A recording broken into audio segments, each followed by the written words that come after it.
Hey, what's up, everybody? My name is Andrew Davis, and you are watching Conversations in Pop Culture. And yes, I am scandalous like an Ashley. And before I introduce my guest, I do want to remind everybody that this episode is brought to you by my friends over at Pocket Jack Comics.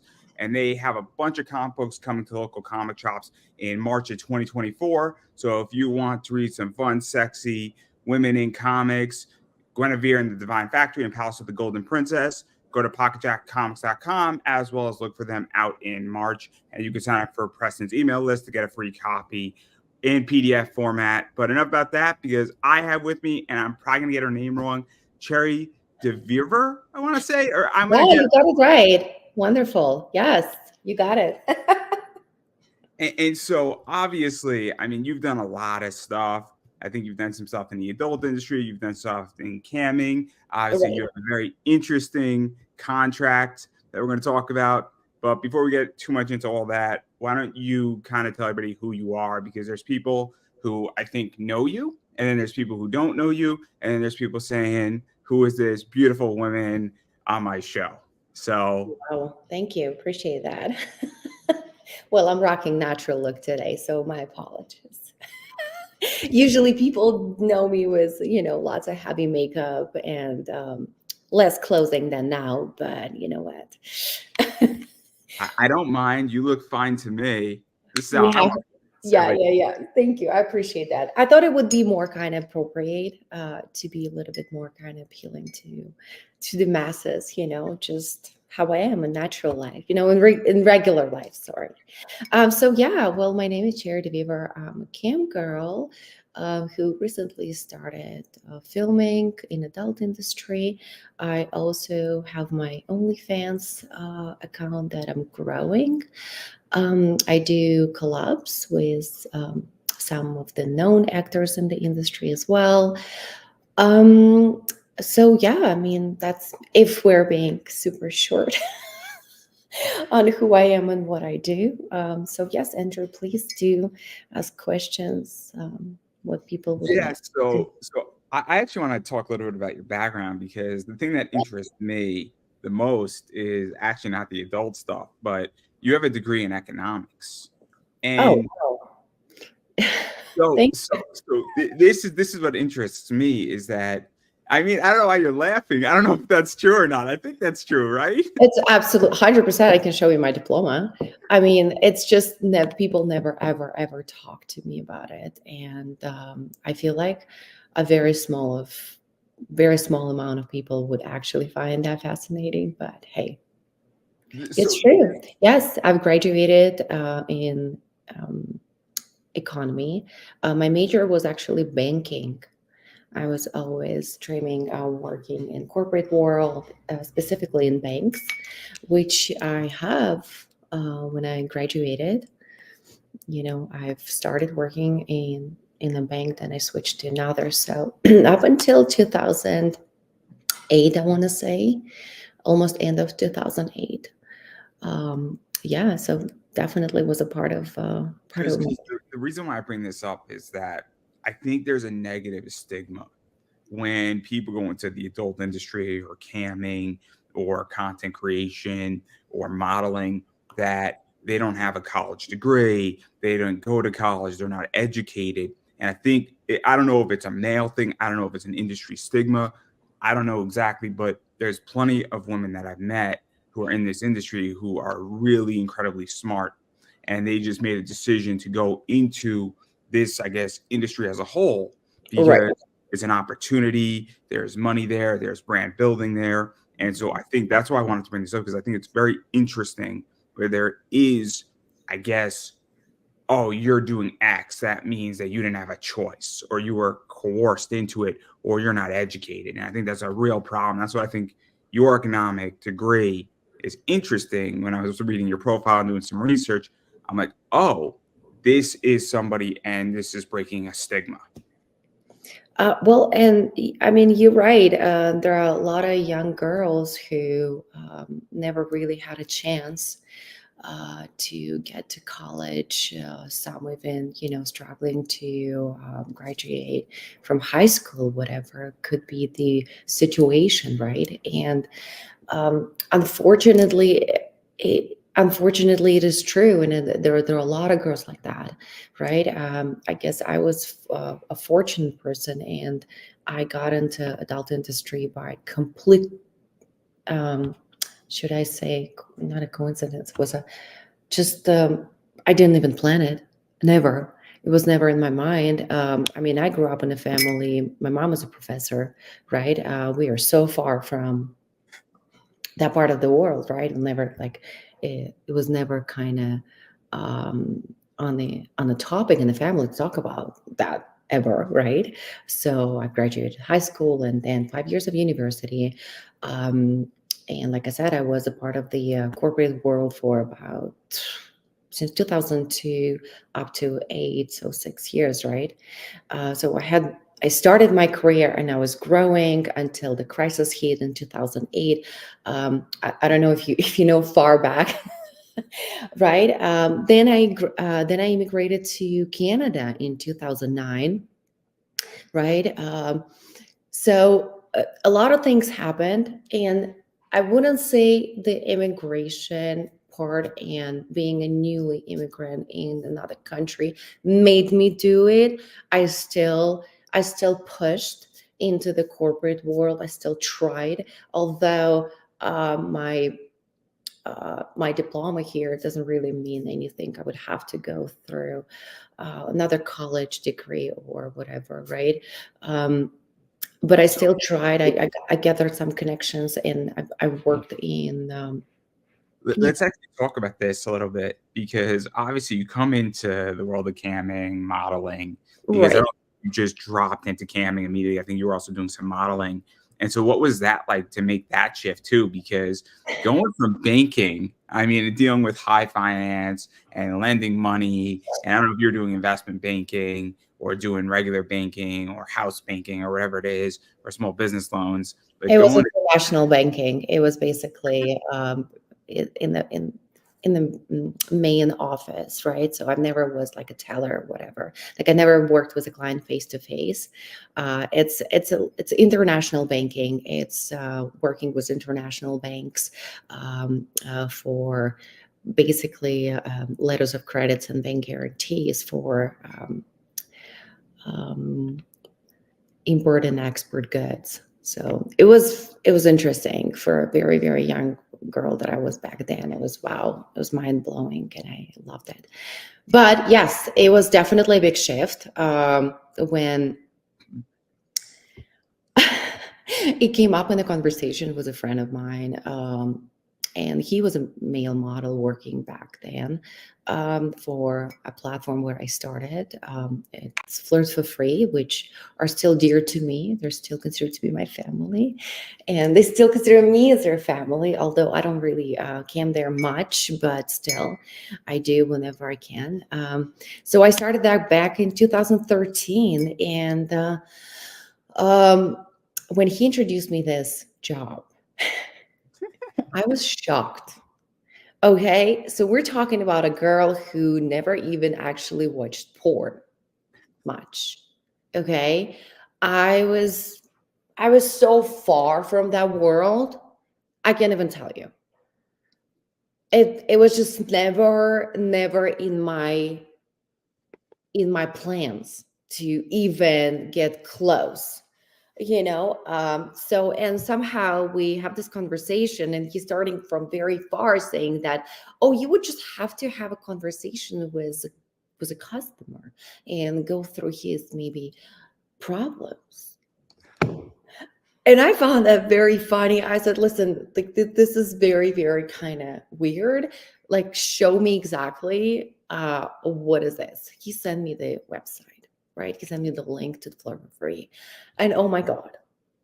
Oh my God. So I opened it up and I see like half naked women stripping out, oh, sorry, stripping down when people like, sending them coins or credits, whatever, in the chat room. So I'm like, what? I started freaking out. I closed down my laptop. I said, never, never even. I'm like, I don't even talk to you anymore. Like, never am I gonna do this. A month later, I logged in for the first time. So that was funny. So let's actually talk about this because what year was this? That was end of 2013, sorry. Just a little bit of coffee. So I am familiar with this industry, and I came in more 2016-ish, Hmm. maybe 2014 Right. exactly, but I wasn't like fully committed. And I understand all the platforms a lot more, talking to a lot of different people, understanding, looking at it from there's four different ways I look at this. So obviously I'm into pop culture and I'm into Right. comics, and I look at what Clips for Sale's done in many vids and StreamAid has done. And I'm like, cool. How could that be implemented for other systems? Because to me, it is a system. And obviously the product is very different. And so I'm very curious on just how good operating systems work. But what was that like? Because 2013 was very different from my understanding than 2023. And so what was that like? Because the internet wasn't new, but this sector I felt was new in 2013. Not really, no. Flirt for Free Is that came to this industry back in 1996. So they were in the game for over 2 decades, basically, right? So they had it nailed to a T. The chat was really simple. And up to this date, I want to say they still have the best operating system, that is. And I've tried multiple websites, right? The quality of the picture and how the chat works and how they, let's say if there's a VIP client, you can see him how many minutes or whatever he's got. Like they've nailed it perfectly, you know, comparing to any other web platform. It's so user friendly, I can't even tell you. Simple and friendly, like this, both for model and for customer. Even back in 2013, I never really experienced any trouble, honestly. I don't know, it was just you just log in, just press the button and you're online. That's it. They would never bug you with like what is like your quality of the lighting. They will tell you that you obviously have to be visible on camera, right? So you have to make sure that you have lighting, and if you have questions, like we're here to help you. That's not a thing that they would obviously always offer, is to help models, especially the new business. Because when you start, you don't even know what you're doing, right? You don't even know what the lighting is. You have to read about it. You have to search and I don't know, talk to friends who are doing this, like photographers, whatnot. Because on your own, you know nothing, basically, right? The camera quality. Oh, what is the best camera? So they have everything on their website. Even back then, listed like what the best camera to start with. Once you start making money, you can upgrade to this and that. So it was basically super easy. Now that you made me think how it was like back in, early 2000s. You know what I mean? because I So, bring this up because obviously a lot has changed yeah, in people in general. Obviously, right, COVID has had a shift on mentality, thought process, and a bunch of other things. And even just the internet has changed dramatically. And so, again, I am not the expert in this sector, nor am I going to profess that I am. I've never done this in any regard. Obviously, I got into streaming, which I think is the closest thing I've done to all these websites is streaming a show on the internet. But obviously, when we talk about lighting and camera and all that stuff, I'm incredibly lazy on that stuff. Incredibly, because I think content is king beyond anything else. And if I'm to invest in the sector, I'm gonna try to find the best content. And I have runaway clips out of my interviews. And so I think my theory is more right than wrong, but that's neither here nor there. But I'm just curious because you're coming in and you come from a corporate world and now you're in a creative world and you're in a very, I guess, adult creative world is a good example, but you have a corporate background. And so what right. was that like too? Because you got to be thinking to yourself, okay, in month one, I did X. What's the potential? And is this viable Right. as a business? Because that's the other thing, too, that I think sometimes young people in general don't understand, let alone in this industry, is that you got to figure out your business quickly in this. And I run a side hustle eBay business. And my first year, I wasn't ready for it. So, but what was that like? Because having that, I guess, well, banking background and corporate banking element to it must have triggered something. I mean, I feel like the shift was rather easy for me. I felt that I've always had that kind of creative something living in me, but I couldn't fully understand it or express, right? And I've always felt like I would be a good performer if I would do anything, right?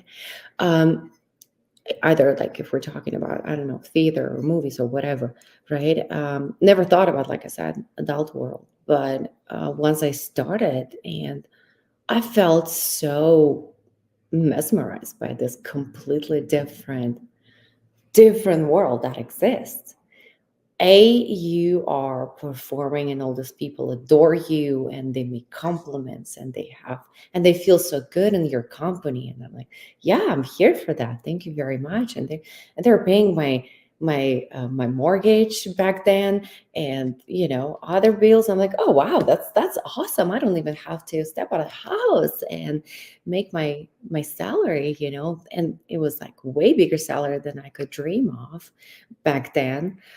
But I want to say one important thing, though, especially with influencer world is growing right now so fast, and everyone want to sit at home and make money. I want to say this: you have to go to the college or university. It's a must. There's no other way around. If you think you're going to just graduate high school and jump on the influencer wagon and start making hundreds of thousands of dollars, it's not as easy. College and university is crucial to build your mind, Uh, you would get so many other skills. You have no idea. You would learn how to communicate with people. Let's actually talk about that. So I went to college and I had a day job, and I still have a day job. But I have a side hustle that's grown exponentially. And Right. but I didn't learn how to do my side hustle from college. I just learned it because I'm into comic books and I buy and sell comic books. And then one thing led to another, and I wanted beer money in college, and that's how this started. It turns out that you buy a book for 20 bucks, you sell it for 120 bucks. You have beer money for at least a month or two. Right. Um, and then I didn't figure out my business until like 3 or 4 years later. But what I did learn in college is how to interact, how to live independently, how to be responsible. So I don't know. I'm in a different sector completely than what I went for college. But so I agree going to college is important because this influencer bandwagon, it cometh and it goeth, is a good way to put it. And if you don't have the skill sets or an understanding, and if Yeah. you made $2 Yeah. million as an influencer, you better put 60% of that away. 100%. 100%. You have to. If you made that decision that you're going to stay home and you're going to make money on the internet, put it aside. Seriously, save up, because you don't know. You don't know what's going to be tomorrow, day after tomorrow. And the actually craziest thing is that I've spoken to a mom who is probably in her mid 40s, I want to say. She was a nail tech and she was doing my nails, and we just started briefly talking about education and all of that during one of our sessions. And she said her younger son just graduated high school, and he said he doesn't want to do college because he makes money off YouTube, and she's completely fine with that. She said good by me. Like he's making like really good money. He doesn't want to go anywhere. We don't have to pay for his education, and that scared me so much. I mean, are you kidding me here? Let's actually relate this back into the adult industry, because this is my take, and feel free to correct me if I'm wrong. If you are a young man or a woman in the industry making real money, and you're not understanding, if you're even taking 20% of what you're making and put it in the bank, put it in a CD, put it in a high yield savings account, invest in the stock market. I personally don't care. I'm not your financial advisor. I have my thoughts on what you should do. And my thoughts is just advice. You can do whatever you want. Put into some good basic blue chip dividend stocks and you'll be set for life, because if they pay you every quarter, you're getting your money and then you could live off the interest, not the principal. But that's what I would suggest. But again, I'm not your financial advisor or anybody. You could pay me if you like to be that. But I digress. But I feel like a lot of people in the industry don't understand that. And I feel like a lot of people I mean, I'm in America, you're in Canada, so we're technically neighbor countries. I don't think many people in the world understand how to save and invest and protect their growth. And I think it's a real issue, especially when you're in a profession that is uncertain. I have a day job where I get paid every 2 weeks. As long as I don't get fired, I'm getting a paycheck every 2 weeks. But if you are making money off of YouTube or in the adult industry, you don't know what could happen. I mean, you could have a slow week on streaming. Well, that's a really good question. It's a really good question because I don't want to say it's a flaky world, but it's true. We highly depend on what's happening in economy in general, or whether it's a football season and everyone is doing, all those baits and whatever, and they're not spending as much time and money on campsites. It happens. There are slow months, slow weeks, slow days. It's all right. It's all right. I understand you're upset about the Chiefs and the 49ers. You're a Lions fan, aren't you? It's all right. Honestly, I am not.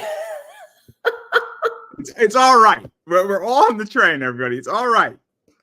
I support my customers, clients, and fans who are into football, hockey, or whatever the hell they like. I have nothing against that. Just please do come back, okay? In timely manner. But I don't want actually, I want to talk about something else. Because why is it important? Why is it important to save up when you have an online job, especially if you're in adult industry? Because a lot of people, especially when you're younger, once you get your first paycheck and it's like several $1,000s, your mind is like, oh, wow, cool. I'm on top of the world. I can do whatever. What we do, we go and spend right away.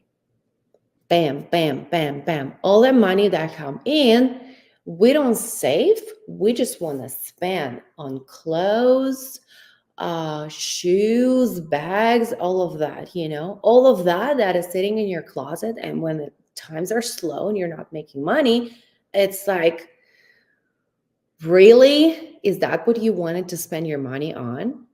I'm not saying don't leave, right? I'm not saying like save every single dollar, but I'm saying totally go and spend whatever you want, but keep in mind that you have to save up equal amount of money that you spend, because trust me, you don't know. Today you're a star and tomorrow could be nothing. That's what I've learned in this industry, because when I started making really good money on cam, I was like, oh my God, I can spend it all. I don't have to even think about it, And there have been times, when I would, of course, struggle and had nothing for, weeks. And that would make me devastated. I'm like, why would I even, spend all that money on designer shoes and bags when I could have just saved it and grow? By growing bigger and bigger and bigger, you grow your allowance too, right? As well as your saving account. It's also the idea of diversification. Yeah. So, I mean, I just had an exit on a stock, and it was a good exit. And what was the first thing I did is I bought myself a 6-pack for $20, because Nice. you have a $10,000 exit. I think you can spend $20 on a 6-pack. Say, I did good with this one. The stock, for those who are interested, is Activision. They got bought by Microsoft. Way less, and then I pulled out. I cried a little bit because I like their stock a lot. But that's all right. All good things must come to an end. See, it scares me a little bit. That part of the world kind of scares me. investing in the stocks because I don't fully understand it. I wanted to at some point in my life to learn how it works, but it kind of scares me because it's fluctuating all the time. I'm a big equity guy. I'm a big equity guy. I'm a big You crypto. have to. You have to be because let's say I'm not a gambler at all. I would not. I'd rather go buy myself something valuable than, go gamble. So I think you have to have that a little bit of a gamble mentality plus the knowledge to invest in the stocks, right? Yeah, I'm very good at this. I'm very good at it. But You have to be a risk taker. I am a risk taker when I know it's going to be comfortable. oh, on this show, I'm a huge risk taker. I mean, interviewing everybody's a risk. I don't know, half the time people are going to show up, and I don't know what's going to happen in my life. It's amazing. But I digress. But my point is that the first thing I did after I bought myself a six pack for a job well done, I set aside about 20% for taxes, and I think this is what people don't understand. And then I pretty Yes. much put a bunch of it into where I basically made it into categories. I'm funding my Roth IRA, all sorts of stuff. And so now what's happened is that I made all these decisions. It seems like, oh, dude, you had a great X with that. You could have a lot of fun. I'm like, no, I really can't. I really can't. And then I wound up buying a bunch of other stocks that are now paying me capital, and they're paying me 26 cents a share per month. But when you buy 120 shares of that, it's like $40 every single Right. month.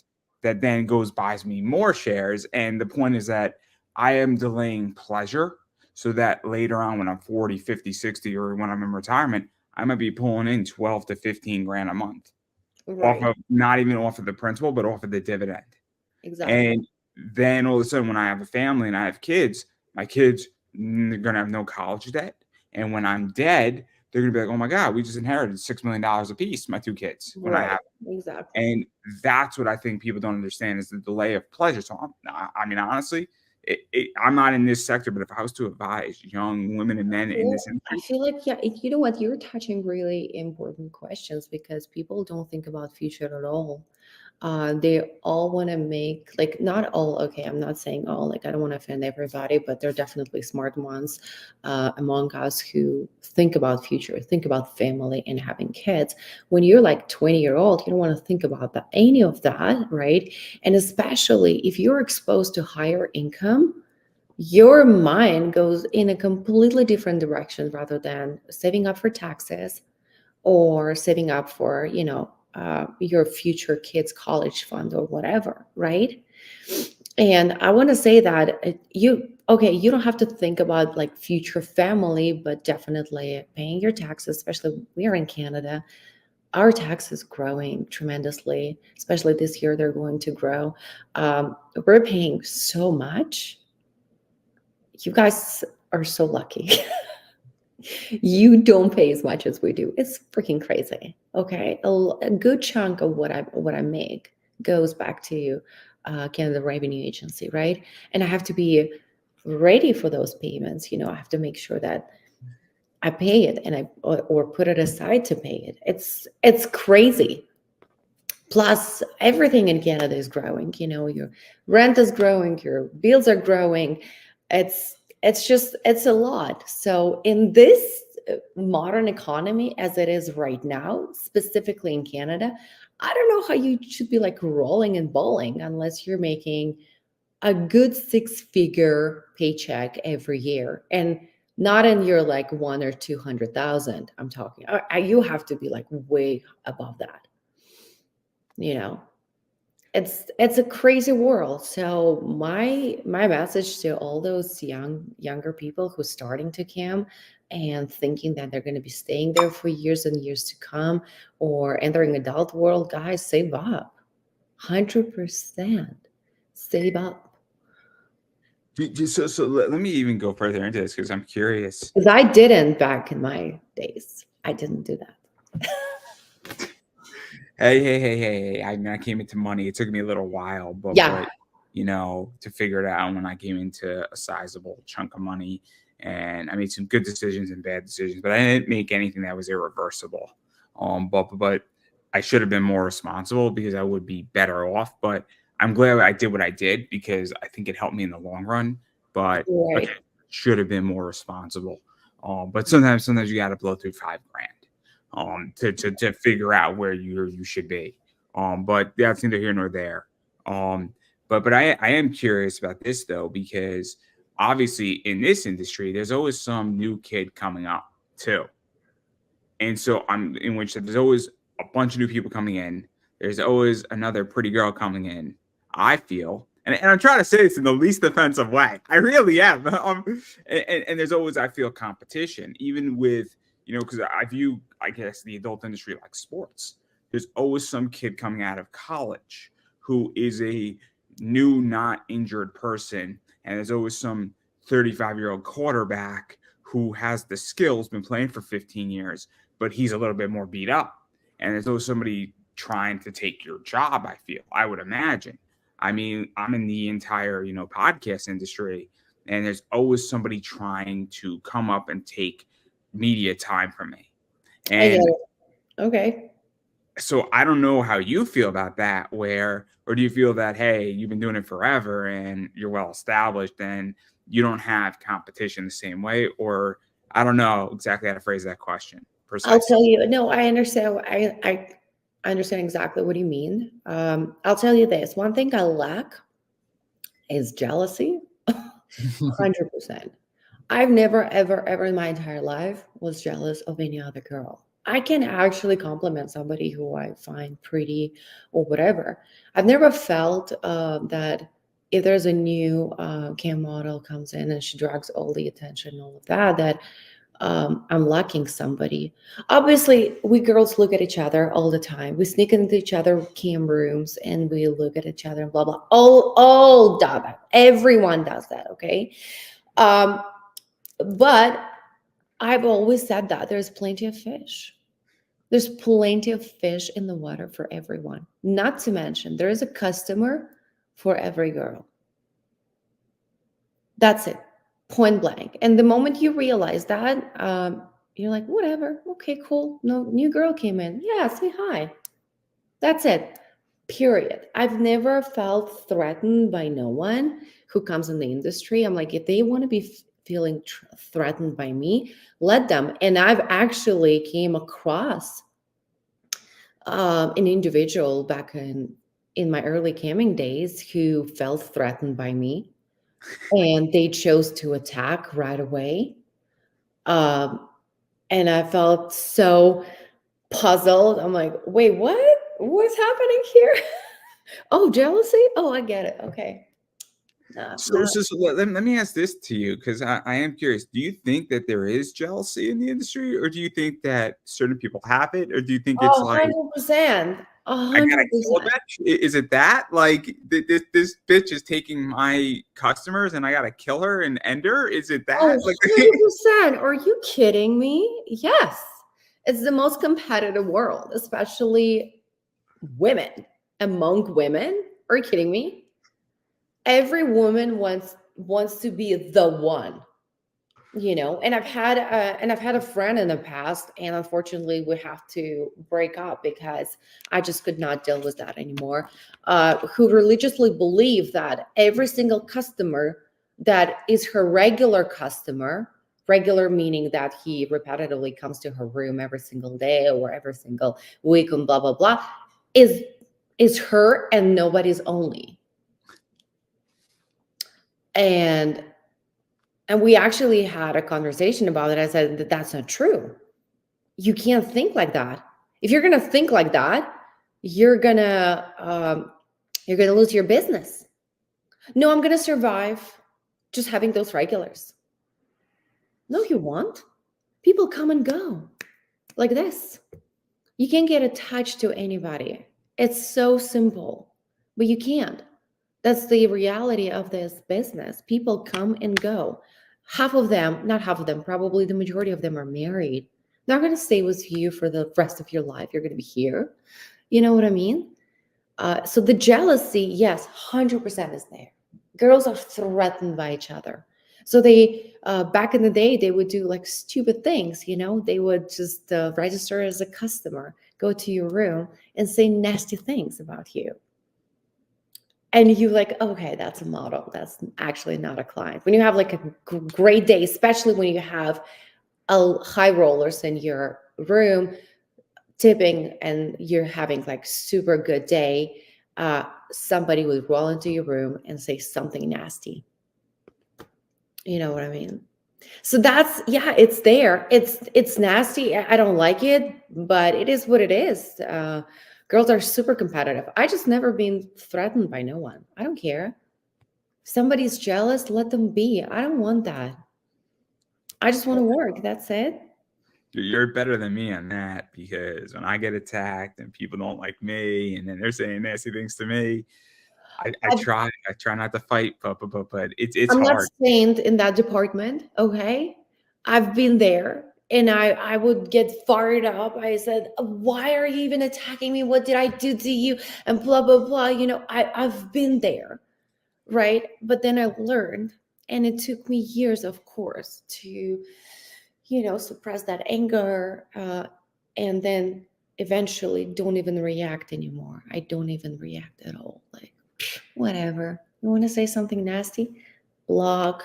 Or sometimes I don't even care. They just leave on their own. But it took me years to learn that, you know. So it takes time. You're probably still younger than me, so I'm not, so I'm not that much younger than you. I'm not that much younger, but I'm not going to say what your age is. no, I don't care. People know. People should know. I mean, it's on Twitter. My actual real birthday is on Twitter. So whoever still doesn't know what my age is, well, sorry, guys. So many things I can say, but before we get to the OnlyFans, like I do want to talk about that. I do Yeah. have to ask you about being nominated for MILF of the Year, like for 3 years in a row. Because no offense, but you're not that old to be a MILF. I'm Like, not like, a at all, right? And like, that would actually you look milfy. I'll say that. I'll say that. But you're not old enough to be a MILF. I can tell you oh that. my God. What is it? Is it my haircut? Is it my makeup? What is it? So basically, yeah, I've heard that. But like when I'm all dressed up in my lingerie and sitting on cam, and people are like, you look like somebody's rich wife. And I'm mentioning that because I get that a lot. Okay. A lot. I've never ever actually wanted to look like anybody's rich wife. My idea to present myself on cam was always the, you know, pretty, well put together, lingerie, makeup done, hair done, nail done, you know, like nails done. So that's it. And somehow I entered this world of all those different men, giving me their different perspectives on how I look, how I should look, should not. So it was like it was a lot. But MILF, okay. So I had no idea about those. I had no idea about those nominations because fans usually nominate you. And I guess, hello, yes, I am MILF. So I had to finally accept it because this is just, I can't fight it. I mean, I'm in my late 30s, right? I'm going to be 39 this June. And I have to accept it, I guess. That's it. There's no way. There's no way to fight it. I did it once on StreamAid, and you know we can actually change our. You can actually do it on any cam platform. You can put different date of birth, you know, or don't show age at all. But guys would ask you age all the time. Every single customer would ask you, "How old are you?" So, and I did that just kind of like for my own interest, and I put 28 for that entire shift. I think I kept it for like a couple of days. 28. Not a single guy called me MILF. Not a single dude asked me if I'm into younger boys. Not a single guy would ask me if I would go on a date with a younger guy. None. Okay, so tell me if it's not the age thing, so what is it? So they see 38. Oh, can you be my stepmommy. Oh my God. Jesus. I'm like, you probably look older than me. I can be your younger sister on a good day. It's fun. So I just learned to have fun with it, although I was furious about it for the longest time because I'm like, you're calling me MILF? And I'm like, come on. I want to feel sexy. I want to feel good, when I perform. And that kind of makes me feel like, yeah, let me just like zip up my hoodie and get some popcorn and just lay on the couch. That's it. I'm not gonna lie, Netflix and chill with you would be a lot of fun. I could tell you that. I cry a lot. if I was Netflixing and chilling with you and you were crying, that'd be fine. That'd be absolutely Dude, fine. I cry a lot. If it's some sentimental movie or, oh my God, some breakup story or somebody dies, that's it. I just break in tears. I'm like, I take it. If we were in a relationship, we would be a rom-com dating couple, without a doubt. I mean, I'm not an expert in that. Can't be. Nope. Hey, Matthew McConaughey without a shirt. I'm just saying. Dude, okay. I'm okay. You got me on that one. He is the hottie. Okay. He is just the way to talk. This man talks. It's already like, okay, yeah. I'm ready. Here's my hoodie. That's it. Do whatever you want. My favorite movie is Dazed and Confused, and that was his first role. Oh And yeah? I don't think I've seen that movie. oh, it's so good. It's so good. Everybody's in it. Everybody's in it. You got Ben Affleck was in it. Matthew McConaughey was in it. Jason London was in it. Adam Goldberg was in it. Anthony Rapp was in there. All That was these his people. first movie? Matthew McConaughey, yeah. Oh, I should look at it. It's a great movie. It's a classic. It's a classic. It's like a cult classic. It's a great movie, and I absolutely adore his performance in The Wolves of Wall Street. he was great. He was great in that too. He was amazing. And I'm a huge fan of Tarantino movies. So he's, sorry. Oh, I misspoke. He's and Guy Ritchie. I love both of them. So the last one from Guy Ritchie, not the last one, but the previous from Guy Ritchie, The Gentleman. Oh, the way he played there was just absolutely amazing. I'm a fan. But since we're talking about all this guy stuff, and we're gonna dive into the OnlyFans, but I have to ask you because obviously I have a different perspective on this. And obviously a bunch of men calling you MILF and they want you to be their stepmommy. What do you think about masculinity? Because I'm curious about what you think. Because obviously I have my own views, and I don't want to displace your views on that. But I'm curious because you probably see it differently than I do. Maybe. Well, see, without me actually wanting or knowing, people put me into dominatrix category a lot. And like I said, I've never actually thought like I'm feisty, I guess. I'm not afraid to speak my mind and speak my truth. And maybe that's why people find me a little bit strong, kind of having the strong personality. So they put me in this dominatrix situation where I meet a lot of people that like to play less masculine.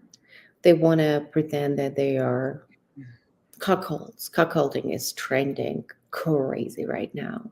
And stepsons. Those are, oh my goodness. And also pegging shows, right? So men want to be dominated by women a lot. And I've concluded that I get less and less strong men that attracted just to women just want to play together. But I do get those fetishes. That's it, period. Because my view is that we have, I feel, in America, a generation of men who don't want to take responsibility. And I think we have a generation in society that doesn't want to take responsibility, doesn't want to go out there and accomplish something. And there's nothing wrong with a guy wanting to live out a fetish and be submissive. But I also don't, I mean, the way I feel is that I don't know if that's a fantasy anymore, where I think there's a lot of people who don't want to go out and go kill something. I'm Yeah. not saying I want to go kill a deer or I want to go kill a bear. Right. Right. I run a business that does a decent amount of money. And I mean, I'm selling, around $50,000 to $60,000 minimum of comics every year. I'm not making that money. Obviously, I have cost of goods, but I've accomplished something. And I feel there's a generation of men who don't want to go do that. They just want to be at their job. They don't want to take a manager position. And then when they go online, I don't think the symptom of the online is just them living out their fantasy, being, I want this woman to dom me because I'm in a powered position. I think there's a bunch of men who are like, I'm making real decisions of millions of dollars and I need to balance it out by a girl whipping me. I Yeah. think it exists. And I think that's actually a yin and yang balance. I don't know if that's the balance that's going on right now with men. I think you have a pretty strong feeling about what is really going on and what I've I mean, I could be wrong. But I mean, that's what I say. I try to talk to as many of them as I can just to get their backgrounds a little bit, because I do like to build an image of any customer that I play with. What are they like in real life?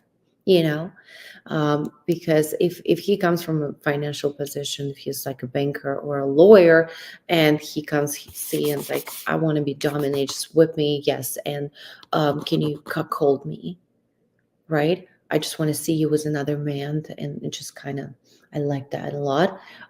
It's a different perspective for me, totally. But if he comes here and says, I'm 26-year-old virgin and I don't deserve any woman ever, and he looks like it, he looks like a guy that he didn't achieve anything in his life and he's not even looking forward to. He's going to be just like working in McDonald's or whatever for the rest of his life, because he doesn't feel like, what's the point, right? I do have a strong feeling that strong man as a profile is slowly dying, and that scares me a little, because I'm attracted to strong man. He doesn't have to be, I mean, 6 foot tall, Not to or be Conor McGregor is what you're saying. right. He doesn't have to be like a strong, huge, like muscle, all of that. No, but his strong mentality. The one who will stand up for his woman if needed, and not the other way around. And I feel like the women, especially in our society where I live, they've been dominating men a lot. And I feel like this is the part of the problem, not because men are dying, like strong men are dying, uh, just because, but women become a little bit too aggressive too, especially with the growing feminism. And it's not a feminism how actually they present it, it's a sexism. Women want to dominate the world, and they make men like they're nothing. But how are we going to procreate? How we're going to grow as a society, if not two genders, coexist and make it happen? It's interesting. So I dated a girl, and she knew if there was a problem, and there was a problem, that she would have to speak and not me, because I would kill the opposition, and it wouldn't be a fair fight. So she's just like, I'm gonna handle this, because if you handle it, it's not that you're not masculine enough, it's that you're gonna murder them. In which that you're gonna go 90% across the line versus going the 50%. So she's like, I respect you enough that let me handle this because I have a softer touch. And I'm like, you got a point. But if it went south, I would have stepped in. And I think that that's also very different as well, because my girlfriend at the time understood that my approach was probably too violent and too Mhm. aggressive, that it would Yeah. have been more destructive. And that also, I think, is a misunderstanding too, is that I don't know if men and women understand their relationships where if my girlfriend got insulted or I was in a bar there and some guy tapped her on the ass, I might need a guy in his sternum and I might wind up spending Oh, 70 hours. absolutely. You have It, to it, stand up. Yeah, you have to stand up for yourself and say, hey, do you think it's appropriate? Well, first of all, of course, use the words. And if he doesn't apologize and I being don't know. aggressive, I don't know if words would happen in that circumstance. right, right. See, like I don't know. I'm not expert on that, to be honest. I don't know how would, let's say, whoever I'm dating at the moment would behave in that, because I'd rather not to step into that situation. But 'cause I'm like, I like to avoid violence at any cost. I like to avoid it. But I agree with you that a man should be able to stand up for his woman and don't look like, oh, I'm sorry. I don't want to get beaten. Let's go. I had a friend and some guy tapped his girl on the ass and she immediately swung back and punched the guy in the head and then he just left the bar. And he didn't even have time to respond. She just took care of it. And like my friend tells me this story, I just started laughing. He just started laughing because we're like, dude, you didn't even have time to respond. Right. Probably would be my response too. I Now said that I'm thinking about it, yeah. what I said to him is I said you have to propose to her tomorrow. You have to. Like, Yeah, you can't find anybody better. But I digress. But I'm But sure it's you. important. I feel like it's still important for women understand where they overstepping the line in day-to-day relationship, because I feel like young man growing up in a house where mom is taking care of everything, and um, she is yelling at dad all the time, or like when you grow up in a household like that, you kind of have a different perception on what a man should be, right? So it's important for a man to be that role model for their younger sons so they grow stronger. So men and women, we both have to work on something here, especially in the modern world. Fair enough. Now that we're both canceled, I'm not cancel. I'm not feminist. I'm not feminist, and I don't support feminists in the shape and form they are right now. No, I'm against that, whatever it is, that movement. so many things I can say. And if you have like a female audience here, they're probably gonna hate me, but I've spoken very freely and openly on cam about it because I'm against SJW in any shape and form. I'm against feminists. I'm against anybody who diminishes man role in the society. Period. Although I'm making money, unfortunately, of those small men. No disrespect to you guys. I love you.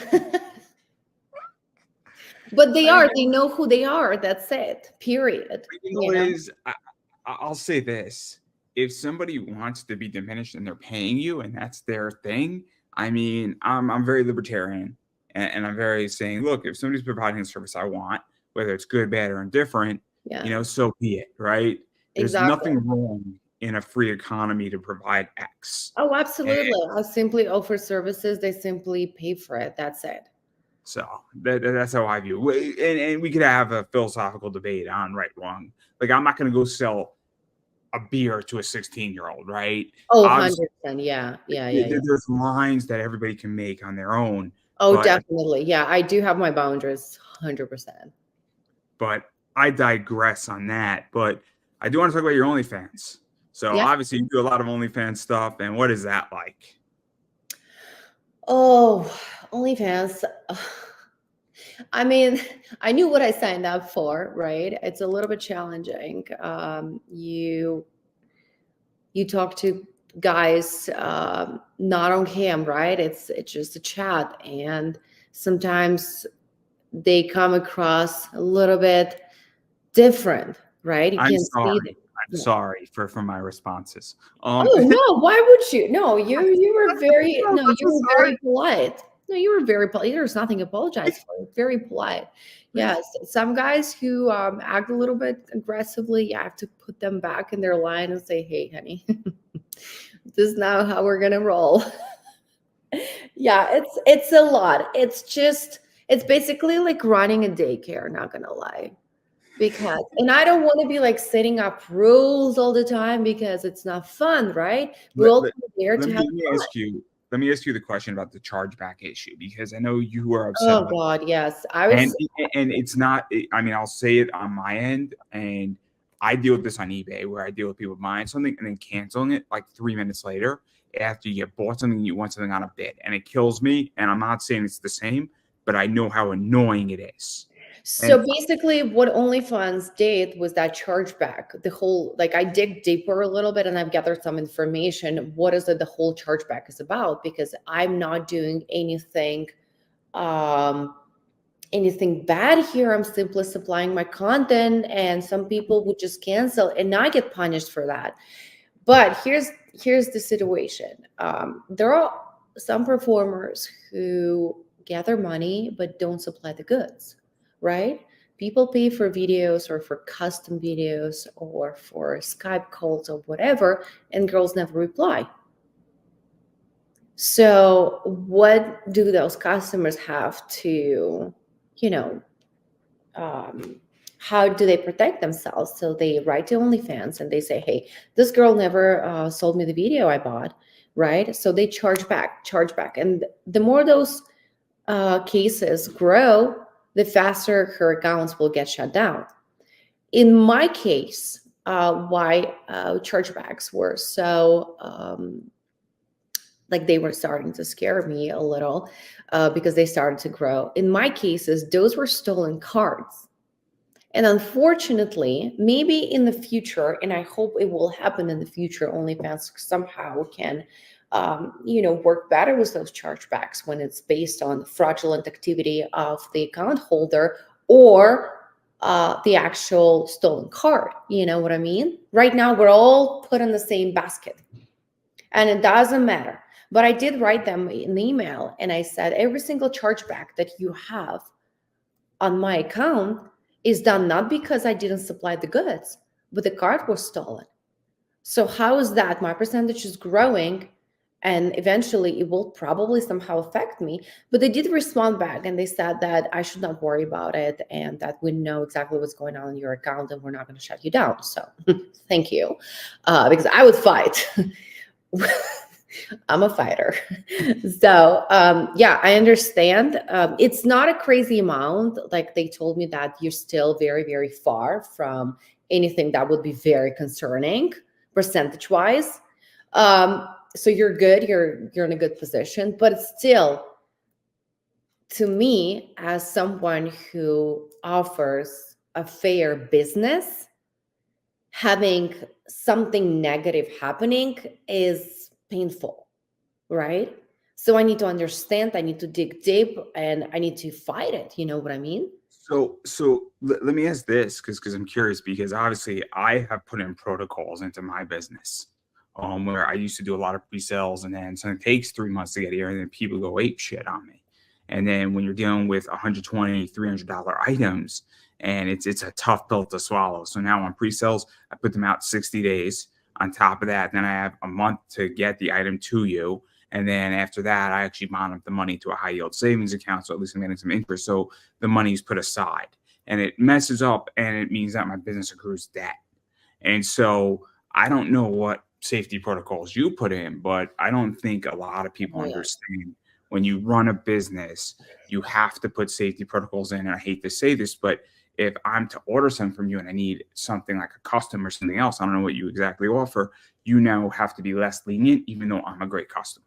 And it sucks for Right. me, because if I need something from you on a personal level, you might have to say, this doesn't fit my order anymore and I Yeah. can't deliver.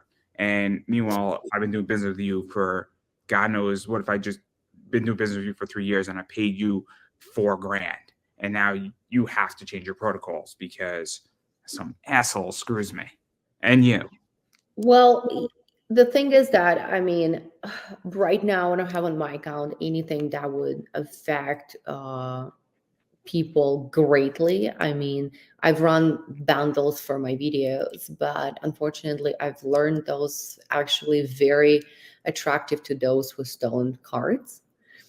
So I had to cancel it, unfortunately, and I will restructure that and maybe find the other way to build my bundles, right? Maybe not for as much money that it was offered and not as many videos that it was included in the bundle, right?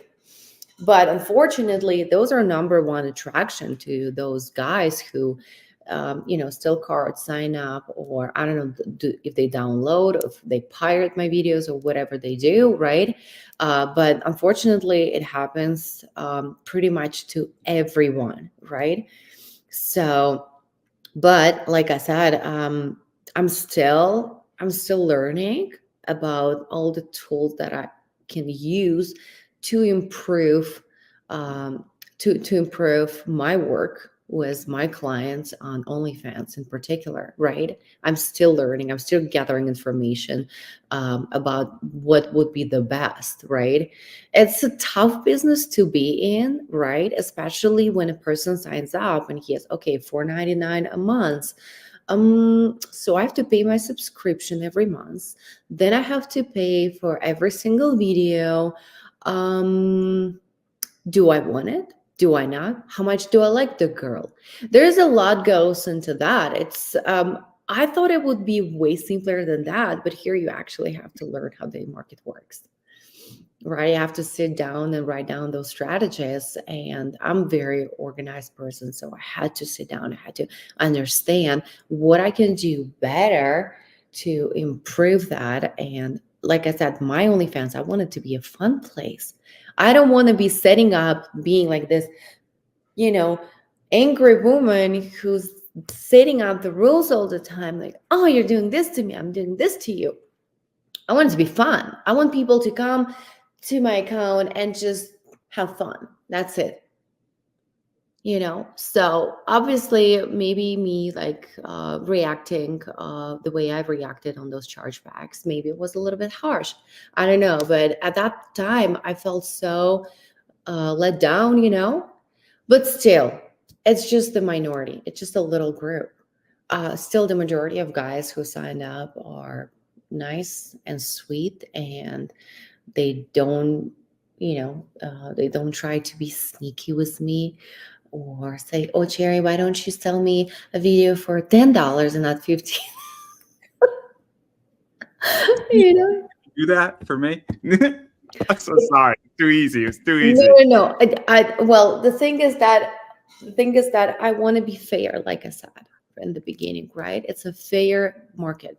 So if 10 guys bought it for 15, I do no exclusion. So There's the no way way. I work on my eBay business is that if I have an item for $150 and then somebody bought it for 140, the 140 is the minimum price. But So, eBay is a little bit different. See, only so where I go with this, and it goes to your exclusion point, is that if you had a video for 25,000 and you drop it down to 20, you can't then drop it down to 15 so let me quickly. ask you this question. Do you pay Yeah. any percentage of your profit to eBay? 13%. Okay, we pay 20. So, but the point I'm trying to get at is that if somebody buys it, so I have a best offer, right?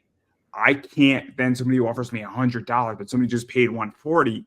It's unethical for me to sell it to them for 100 when the person before them.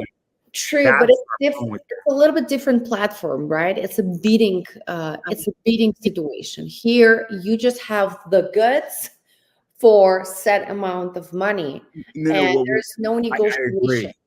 The point I'm making is that it's unethical when somebody offers you saying, "Hey, could you do it for $10?" when everybody Yes, else bought it for 15. absolutely.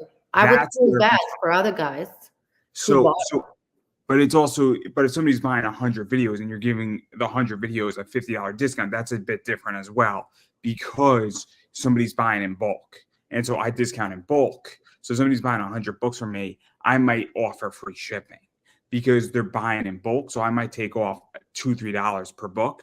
because they're buying Right. so much. But that's also a different circumstance too, because now somebody's spending 500 with you and they want a free video on that 500. That's a different situation completely. Right. But I digress. But that's what I think people don't understand. And also what I've learned is that people only have so much money and they're trying to get as much as they can. Oh, absolutely. Especially men. I'm not trying to be sexist here, but hear me out. Men when they're spending money on the adult content, the majority of them literally count every single cent. Every single cent. And the prices I currently have on my OnlyFans are really low. And they're definitely not what it should be.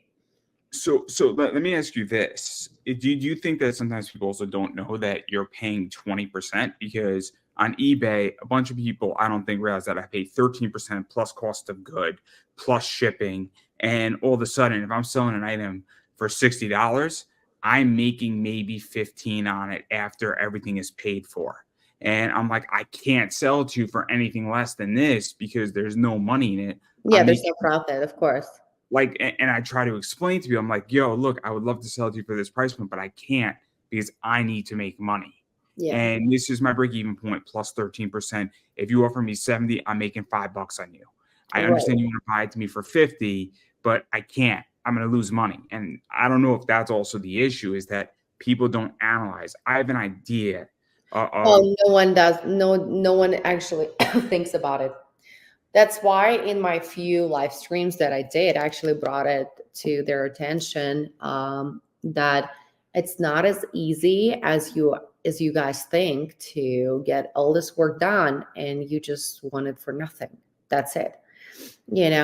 I kind of felt like I need to educate the crowd a little bit, but also, I mean, yeah, some of them be like, "Oh wow, we didn't know. Oh, I'm so sorry it happened." Blah blah blah. But I kind of feel bad even like to exposing some of the secrets of how the system works. Like they don't need to know. They come here for fun. But somebody was like nagging on my tag, like, "Oh, when is the next video, Cherry? When is the next boy and girl video? Blah blah blah blah blah blah." I'm like, let me tell you, I have certain issues I come across. Like I can't be supplying all the time. But that's what fans want. If they see you as adult performer who started collabing with other actors, they want that all the time. So they're interested. And the majority of them who are asking for new videos never even actually buy them. They just want to see a trailer that is free. And that's very sad. It's a That's tough very business. sad. I mean, there's a lot of tricks on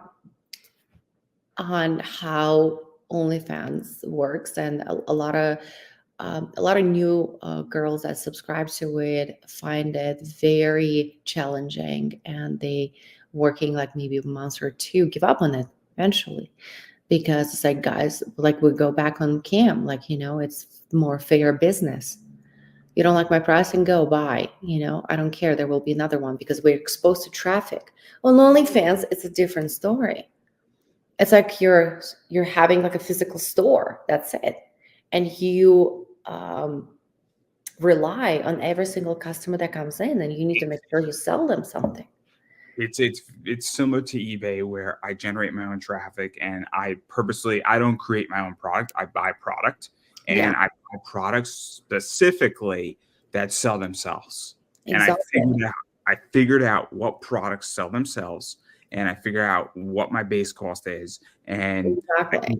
I do no advertising. And when you're doing $70,000 in sales with no advertising, people are like, Yeah. "You need to advertise in your business." I'm like, no, you don't. You need Camming to. is definitely way easier than that. Trust me. Way easier. You just log in online.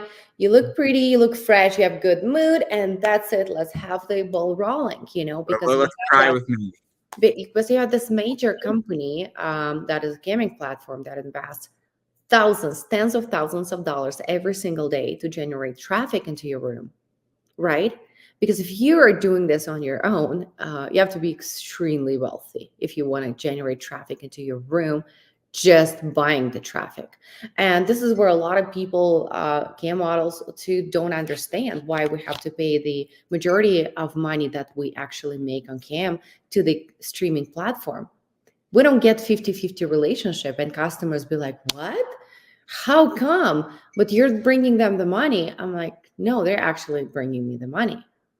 Because if they were not paying for that traffic, nothing would happen. Yep. I agree. I interviewed a bunch of people. I don't know if you know who Sasha Nakamoto is. Not sure. Sasha Nakamoto is the VR cam girl on streaming. Oh, yeah, I think I might have heard it from a friend. I Yeah. love her. I love her. It's like my most successful interview in a while, and fun interview, crazy interview, super trippy. Nobody was ready for that one. That I did, and I treated it appropriately too, which is amazing. But the point is that people don't understand is that I mean, Stream 8 brings traffic to that, and that on its own could work because it's enough of an attraction. But again, I get it. But and then you can briefly mention browsers because I love them. They're great. They're Oh, great. who doesn't? They're amazing. Oh my, they're so creative. What like I mean, Alana's there. Cubby Thompson's there. Ryan Reed is there. Yeah. Is Kieran guy who has his dick insured for like $1 million there? I love him. I love him. I love that guy. I watched. He's definitely a character. He is a character, and I would kill to interview him. I would kill to interview him because oh yeah, absolutely. I think you would. I think you should. He has a lot to say. He definitely has a huge experience. He shot over 4,000 movies. And he's definitely one of the hard working guys out there. And I'm glad that we had to sit down and we talked before we shot our scene.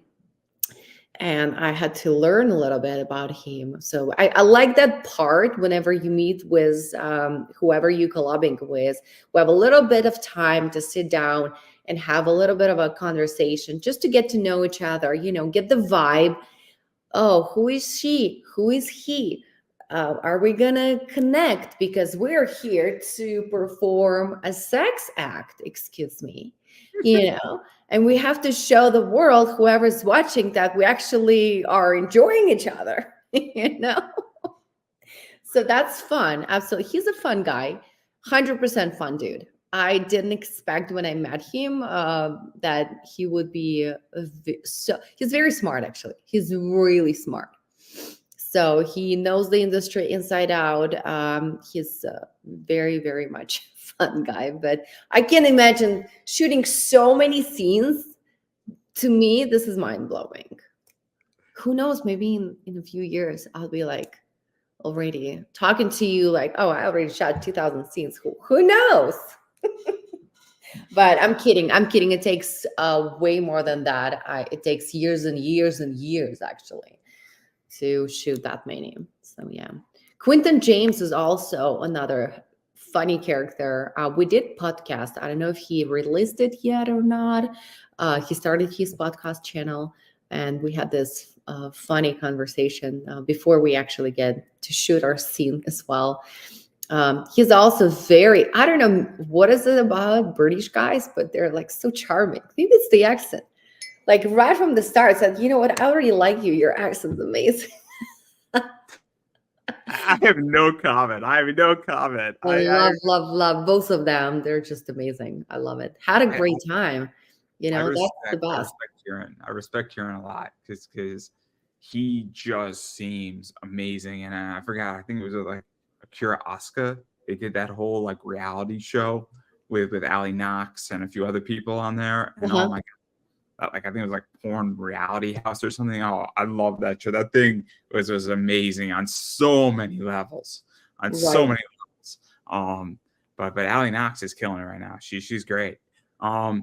She's another one. But I digress. I do want to give you a chance to promote yourself because obviously you got a lot going on. You got OnlyFans, you got Twitter, you got Streamate, Flirt for Free, all these sites that are all the same thing. I think they're all the same thing, or they all borrow from each other. I don't know. Um, Streammate and Streamate, Jerkmate, you maybe. mean like mirror sites? Yeah. Yeah, Yeah. they don't like borrow, but they're like mirror sites. Probably just some people know them as Jerkmate, other as Streammate. Some people know them as Pornhub Live, because basically this is how I like whenever I introduce myself. Whoever doesn't know anything about camming at all, and they've only been in adult industry filming, I say, well, Pornhub Live, right? There's Pornhub Live cam. So if you just click on there, here I am. That's it. As easy as that. So that's like the easiest way to promote. So StreamMate supply traffic to their live cams, something like that. I'm not really big on details and how it works. So yeah. But there's that. You're on Brazzers, which is awesome. Starting, yes, I'm starting there. I've met a couple of producers. Everyone who I've met so far actually super friendly, super nice people, and that's what kind of excites me to work with them in the future. Because I've always been afraid to make any adult filming studio because I was like, oh, maybe they're like scary people or they have some hidden agenda. Well, blah, blah, blah, and this and that, The only agenda they have is to shoot quality film and, make sure that it sells good and you bring them money back. Obviously, it's simple world, but I love, love, love how freaking funny their movies are. I'm a huge fan myself. So yeah, definitely. I'm gonna plead the fifth, and that's all I'm gonna do. Yeah, dude. It's fine. I mean, it's hard to find a guy who's not subscribed. Come on. I am just gonna plead the fifth, and we are just all gonna I smile. mean, it's nothing. I don't think it's anything to be ashamed of. And I understand. I understand the adult industry is still a little bit taboo, maybe, right? Well, Well, not I maybe. don't It's really still a care. taboo for a lot of people, right? But so I'm still waiting for a moment when somebody recognized me in my own gym. Now that was probably very awkward. They'd be like, "Hey, look, I'm a really big fan." Yeah, something like that. Just So every time somebody interrupts me in my workout, I'm like, oh no. Oh no. Here comes the moment. He's gonna say something. He's gonna say something. And then this guy comes into me like months ago or something. Is your dad name blah blah blah? I'm like, no, sweetie. That was a funny way to start a conversation with a girl, not gonna lie. I'm like, no, sorry. the last time I picked up a girl, I started off with a name now that is in a bit trouble in WWE. But I said, me and my friend were grabbing a beer, and I said, "Oh yeah, my friend Eric is fighting Brock Lesnar tomorrow night," and that's how I got her number. Nice. It was great. It was great. The whole thing was ridiculous. I didn't care, and that's why it worked. But I would never ever start off with, "Hey, is your dad so and so?" Yeah. He was like, that was totally out of the blue. I'm like, I've never heard anybody saying that. Maybe I looked like someone he might know through his family Hey, or whatever. I don't know. all I know is that if it worked and it got your number, then kudos to him. I mean, he deserves the win. Yeah, But well, it didn't I was work. thinking at the moment, so I had to say, sorry, have a nice workout. But enough about that. I don't want to keep you all day. I already kept you long enough. But Yeah, thank you. No, where, it's been a lot of fun. where can people find you on social media, all your sites, check you out when you're camming, all that fun stuff? Oh, well, I mean, I have my Twitter, Devivre, exactly as my stage name spelled, as easy as that. My Instagram is the Devivre. I'm trying to keep everything under the same name, and my OnlyFans is Devivre, same, easy peasy. So basically, all the links are on my Twitter. And if you are not following my Twitter, I post daily stories on my Instagram where I put a link to my stories. And if you click that link, it will lead you to the website, my web card, right? That says where I am, where you can find me, all the links, all the platforms, stream it, flirt for free. I will be probably doing Pornhub a little bit more. I'm starting it now. I've had account for a while, but I need to start uploading there more, get that audience as well. So yeah, that's pretty much how you can find me. And then I've been saying it, I'm going to keep saying it. You have to support what you like, and you have to economically support what you like. So obviously, if you like Cherry and what Cherry does, obviously you should go out and support her on a variety of platforms. And then more importantly, following people on social media is very helpful as well. So that's important as well. And then as far as I'm concerned, obviously my social media is down below. I am Pop Anime Comics on Twitter, Pop Anime Comics on Instagram, Pop Anime Comics on Facebook, Pop Anime Comics on TikTok. YouTube is Pop Anime Comics. And you don't know who's coming on my show ever. I got another interview tonight at 7 o'clock, everybody. And then Tuesday, I am having Savannah Fox on. So that's going to be very fun. Guy, busy dude. What? You're a busy guy. I love that. Keep it busy. Big booty Savannah Fox. She's great. She's great. And she didn't tell me what she's wearing yet for my interview. So go figure that one out. So I don't know if it's going to be appropriate or not. But I digress. I was trying to be appropriate, It's gonna be interesting. I mean, she's very attractive, and if she shows up in a bra or a bikini or something, right? sexy, I'm not gonna say no. Yeah. But we're gonna have a good interview, and then I'm working on getting Kelly Pierce. And so obviously a lot of people coming on, and then you know what voice actors are coming on, you know what comic people are coming on, and I'm very busy, and I have a wrestler coming on later this week too, oddly enough. So. Right. That's everything I got going on. And then my eBay store is Pop Anime Comics Collectibles. Got a lot of cool books up there. Got some Z-rated stuff, some nude stuff in there, and some rare books. And I am a little bit of a Swiftie, so I have some really cool Taylor Swift books as well, everybody. So, it's all right. It's all right. I am man enough to admit it. And I am comfortable with my masculinity to admit that I'm a Swiftie. And I'm okay with this. You might not think and talk about masculinity. It's all right. If you want to make fun of me, moving on. And you think my bad card just went down a little bit. I'm okay with that in your eyes. No, I don't think you're less masculine. I think you're very masculine, man. Come on, stop that.